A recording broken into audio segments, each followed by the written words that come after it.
Today we'll talk about how can you enable this sign or know how you can do that on your app. So you just follow these ways, then it's going to work with you. So all you have to do, so you just go down here, click in this sign down here. So then it's going to show for you a list like this. Then all you have to do now, you just go above settings here, click on it. So then it's going to show for you a list like this. Then all you have to do now, you just go down here, you keep going down, you come here to graphic compatibility here mode, click in this sign. Like you see this color here show for us, that's mean it's enabled with us now, like you see here.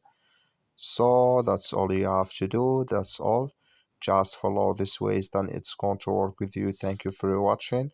Don't forget to support us by liking, subscribe.